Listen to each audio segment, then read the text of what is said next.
सास की दुकान। लक्ष्मी जी की 2 बहुएं थी, सुमन और राधिका, और 2 बेटे, अजय और सुशील। लेकिन लक्ष्मी जी के बहू बेटे उनको अपने साथ रखने को तैयार नहीं थे। बहुओं के तेज स्वभाव के चलते लक्ष्मी जी को अपना ही घर छोड़कर एक किराए की कोठरी में रहना पड़ रहा था। कुछ दिनों से उनके बेटों ने उन्हें पैसे देना भी बंद कर दिया था। ऐसी स्थिति में लक्ष्मी जी ने अपनी जमा पूंजी से एक छोटी सी दुकान खोली। एक दिन शाम के वक्त, अजय सुनते हो, तुम्हारी माँ ने दुकान खोली है। दुकान अब इस उम्र में दुकान पर बैठेगी वो। अब क्या किया जा सकता है, माँ की तो बुद्धि सठिया गई है। मोहल्ले में मजाक बनाएंगे सब हमारा। अरे जेठ जी, इसमें परेशानी क्या है अगर सासू माँ ने दुकान खोली है? हाँ, राधिका ठीक तो कह रही है। अपनी दुकान पर बैठी रहेगी, कम से कम हमें परेशान तो नहीं करेंगी। हाँ, वैसे बात तो ठीक है। खुद के 2 पैसे कमाएंगी तो कभी कभार हमें जो खर्चा देना पड़ता है ना, वो भी देने से बच जाएंगे हम लोग। फिर किस बात की परेशानी, खोलने दो माँ को दुकान, हमें क्या। वैसे भी अपनी कोठरी में चुपचाप रह रही है ना, चाहे दुकान खोले या मॉल बनाए, हमें उससे क्या लेना देना। अगले दिन सुमन अपनी सास की दुकान पर पहुंचती है। सासू माँ, आपकी दुकान में शक्कर है क्या? शक्कर जरा 1 किलो दे दीजिएगा। हाँ हाँ बहू है ना, लो बेटा, 1 किलो क्यों, 2 किलो ले जाओ। सोच लो सासू माँ, घाटा हो जाएगा आपको, पैसे नहीं देने वाली मैं। देखो सुमन, ये मेरी दुकान है और यहाँ पर जो भी कोई सामान खरीदने आता है उसे पैसे तो देने ही पड़ते हैं। अरे सासू माँ, ऐसा क्यों कर रही आप? अरे देखो ना, घर पर आपका बेटा और पोते पोती दूध में शक्कर डालने के लिए कब से इंतजार कर रहे हैं। जरा उनके बारे में तो सोचिए। अरे ऐसी बात है क्या? मुझे नहीं पता था। बहू एक काम करो, वैसे भी पहली बार आई हो ना, ये शक्कर तुम ऐसे ही ले जाओ, पैसे देने की जरूरत नहीं है। अगले दिन राधिका भी अपनी सास की दुकान पर पहुंचती है। प्रणाम सासू माँ, कैसी चल रही है आपकी दुकान? बस बेटा, जैसे तैसे करके काम चला रही हूँ। तुम बताओ, घर में सब राजी खुशी है ना? हाँ हाँ मम्मी जी, सब कुछ ठीक ठाक है। बताओ राधिका बहू, कैसे आना हुआ? कुछ काम था क्या? वो ना मम्मी जी, मुझे जरा 5 किलो आटा चाहिए था। मेरे पैर में ना बहुत दर्द है, इसलिए बाजार तक जाने में ना तकलीफ हो रही थी। घर पर बच्चे भूखे बैठे हैं, सोचा आपसे ही ले लेती हूँ। हाँ हाँ क्यों नहीं बेटा, ये लो 5 किलो आटा ले जाओ। हाँ लेकिन मम्मी जी, आपने जिठानी जी को शक्कर फ्री में दी थी, तो मुझसे भी पैसे तो नहीं लेंगी ना? हाँ, अच्छा ठीक है बेटा, कोई बात नहीं, तुम ऐसे ही ले जाओ, बच्चों से क्या पैसे लेना। कुछ दिनों के बाद लक्ष्मी का बेटा अजय दुकान पर पहुंचता है। कैसी हो माँ, दुकान तो अच्छी चल रही है ना तुम्हारी? सब मोहल्ले वाले तारीफ करते रहते हैं। अब क्या करूं बेटा, तुमने तो मुझे सहारा दिया नहीं, गरीब माँ को घर से बाहर निकाल दिया। कुछ तो करना पड़ेगा ना अपना पेट पालने के लिए। वो माँ ना बहुओं की बहुत चिक चिक रहती थी। अब देखो कितनी अच्छी जिंदगी है तुम्हारी, खुद कमाती हो, खुद खर्च करती हो, इससे अच्छी भला कोई जिंदगी हो सकती है क्या? हाँ बेटा, दिल को बहलाने के लिए तुम्हारी ये बात भी सही है, लेकिन कोई बात नहीं बेटा, मैं खुश हूँ। अच्छा माँ, मैं क्या कह रहा था, जरा 500 उधार तो दे देना। कमाल की बात है बेटा, तुम मुझसे पैसे उधार मांग रहे हो, तुम्हारे पास पैसों की क्या कमी है? अरे माँ, इस महीने की तनख्वाह नहीं आई और आप तो अपनी बहू को जानती है ना, उसे शॉपिंग करनी है, जल्दी वापस लौटा दूंगा माँ। ठीक है बेटा, ये लो 500 रुपए, लेकिन देखो कुछ दिनों में वापस दे देना, मुझे अपनी दुकान के लिए माल भी तो खरीदना है। हाँ हाँ ठीक है माँ, जल्दी पैसे लौटा दूंगा।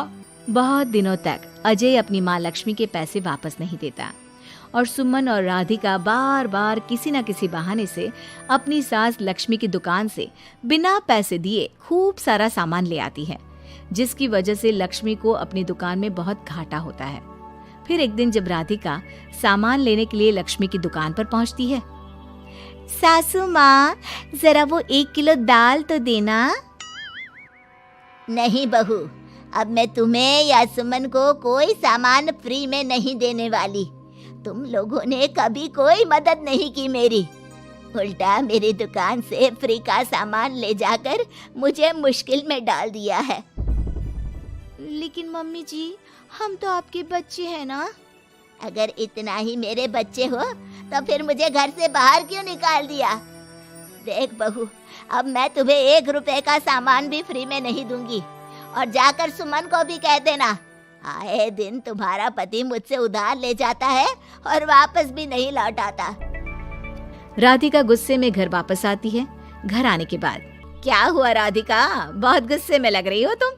सासू माँ की दुकान पर गई थी ना? सासू माँ का तो कुछ करना पड़ेगा, जब से ये दुकान खोलकर बैठी है। अक्कड़ तो देखो उनकी। अरे लेकिन हुआ क्या है? होना क्या है, दाल लेने गई थी, मुझे 4 बातें सुनाकर उल्टा भेज दिया, कुछ दिया भी नहीं। ये तो सासू माँ ने ठीक नहीं किया। देखो मेरे पास ना एक बहुत अच्छा प्लान है। कैसा प्लान भाभी?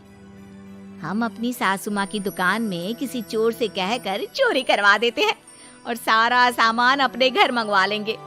उसके बाद हमारे पास फ्री में सामान भी आ जाएगा और सासू माँ की अकल भी ठिकाने आ जाएगी।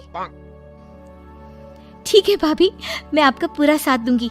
अब जल्दी से ये काम करवा दीजिए। और 2 दिनों के बाद सुमन और राधिका एक चोर से मिलकर लक्ष्मी की दुकान में चोरी करवा देते हैं। हे भगवान, ये क्या हो गया? इस उम्र में जैसे तैसे अपना गुजारा कर रही थी, लेकिन चोर मेरा सारा सामान लेकर चले गए। अबे क्या होगा? तभी वहां पर राधिका और सुमन पहुंच जाती है। क्या हुआ सासू माँ, बहुत दुखी लग रही हैं आप। अरे क्या बताऊं, मेरी दुकान का सारा माल चोरी हो गया। अब अगर आप अपने ही बहू बेटे को सामान नहीं देंगी तो ऐसा तो होगा ना सासू माँ। अब राधिका की बात सुनकर लक्ष्मी को यकीन हो जाता है कि इस चोरी के पीछे कहीं न कहीं उसकी दोनों बहुओं का ही हाथ है। लक्ष्मी एक प्लान बनाती है। पैसे उधार लेकर अपनी दुकान में फिर से खूब सारा सामान ले आती है। अरे भाभी, देखा आपने, सासू माँ की दुकान तो फिर से सामान से भर गई है। हाँ वही तो, मैं तो सोच रही थी कि एक बार में उनकी अकल ठिकाने आ जाएगी, पर लगता है फिर से कुछ करना पड़ेगा। लेकिन अब हम क्या कर सकते हैं? अरे वही जो हमने पहले किया था। इसका मतलब फिर से चोरी करवाएंगे? हाँ, उसके बिना हमारा काम कैसे चलेगा? और इस बार चोरी करने हम दोनों चलेंगे, कुछ नहीं छोड़ेंगे उनकी दुकान में। सुमन और राधिका दोनों मिलकर लक्ष्मी की दुकान में चोरी कर लेती हैं और सारा सामान चुपचाप अपने घर के स्टोर में लाकर रख देते हैं। लेकिन सुबह होते ही लक्ष्मी पुलिस लेकर सुमन और राधिका के घर पहुंच जाती है। इंस्पेक्टर साहब, मेरी इन दोनों बहुओं ने ही घर में चोरी की है। अरे ना ना इंस्पेक्टर साहब, ये हम पर झूठा इल्जाम लगा रही हैं।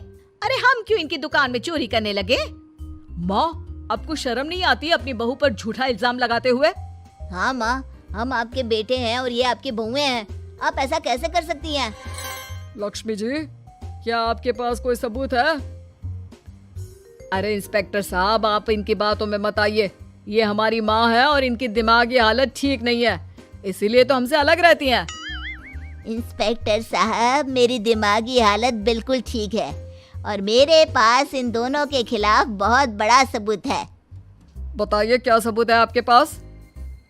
आप जरा मेरी दोनों बहुओं के हाथ पानी से धुलवा दो, फिर सब कुछ साफ साफ पता चल जाएगा। अरे हाथ पानी से धोने से क्या होगा माँ? आप दोनों मेरे सामने अपने हाथों पर पानी डालिए। जैसे ही राधिका और सुमन अपने हाथ पानी में डालती हैं, उनके हाथों का रंग लाल हो जाता है और ये देखकर सब लोग हैरान रह जाते हैं। अरे ये क्या, तुम्हारे हाथों का रंग अचानक से लाल कैसे हो गया? क्योंकि मैंने अपनी दुकान के सारे सामान पर एक तरह का केमिकल लगा कर रखा था। मुझे पता था जो भी चोरी करने आएगा वो सामान को अपने हाथों से उठाएगा और उसके हाथों पर रंग लग जाएगा। अरे माँ, आप तो बहुत चालाक निकली। इसे चालाक नहीं बेटा, बुद्धिमान कहते हैं। और जिसके तुम्हारे जैसे बहू बेटे हो उसे थोड़ा बहुत तो अपनी अकल से काम लेना ही पड़ता है ना। शर्म नहीं आती आप लोगों को अपनी ही माँ को परेशान करते हुए? हमें माफ कर दीजिए सासू माँ, हम आइंदा ऐसी गलती कभी नहीं करेंगे। और हाँ, आपको अपने साथ रखेंगे, आपकी सेवा करेंगे और पूरी इज्जत भी देंगे। हमें माफ कर दीजिए।